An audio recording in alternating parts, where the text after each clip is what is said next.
I grew up in Madison, Wisconsin. Pretty average life, real nice community to live in. And my dad was the executive director of the Wisconsin State Telephone Association. So before that, it was kind of run by the local telephone companies, and they had somebody representing them in there. The example my dad gave, I mean, he was always about respecting other people, and that kind of became my way of living, is you have to respect the person you're dealing with. You don't know what they've been going through. He had to deal with 200 companies, so he had to say, how do we get things done for everyone involved? And I recognized the value because I had seen my dad and what he could do through associations and lobbying and how important that was. So I definitely took to and made use of the associations, and I ended up heading up a number of those. When cellular became known that they were going to be giving away 50% of the cellular spectrum to telephone companies and 50% would go to anyone else that would apply for it, it happened that we had two tickets, if you will,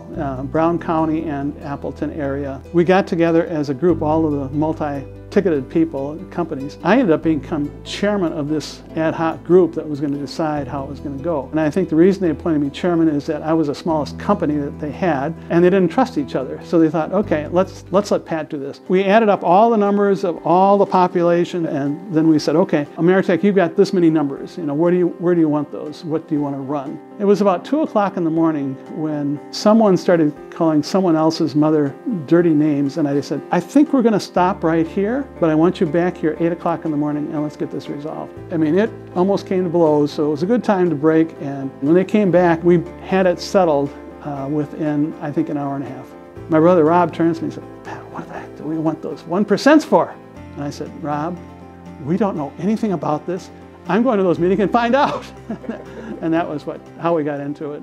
I first met Pat. I became the executive vice president of CTIA for legislative affairs, and Pat was on the board. It was pretty clear that everyone not only knew Pat, but they respected him and they liked and wanted to hear what his thoughts were. I pushed for moving to Washington, D.C. because if we're going to influence politics on a national level, you've got to be there. So we changed that process. RCA became a huge voice for the rural carriers, which is so critical. We had difficulty with roaming, so I contacted Lowell McAdam with Verizon. They were getting ready to build a tower in one of our areas, and I said, look, roam on us wherever we are that you're not at. You don't have to build out, and we will roam on you. He thought about it for a while, and he said, sounds like a win-win situation. The groundwork that we set made the difference. 2012, I took over as chairman of the board for CTIA. One of the big things I think I did when I came to CTIA is we developed a vision statement. The other thing that I really had to work at, an executive in charge of cybersecurity.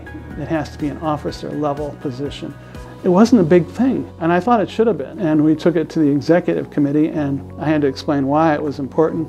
When AT&T and Verizon thought that it was a really good idea, somehow it kind of got through. I think it's really helped us a lot, and it's given us a better appearance to the public because they know that we're really focused on this. He knew the value of getting a group of regional and small carriers together and using that as the platform to make salient policy arguments that are so logical that they're hard to disagree with. He was not only a voice for the regional carriers, but he was sort of a visionary for the regional carriers. And I think he showed that in every aspect of his work.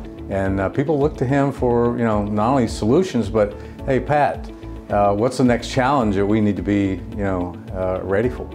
My wife Kathleen and I had 5 children. She passed away in cancer. I remarried in 2003 to a wonderful woman, and she had 4 sons. So we have 9 children together. We have 7 grandsons, and they all come from my side. And I told my wife, you're in charge of the girls. Get your guys busy. You know, to be recognized by your peers, I don't think there's anything that's more heartwarming. I love what I do. I love the organization. I love the fact that we can make things happen, not just locally, but for the nation. And I certainly appreciate the honor that has been given to me.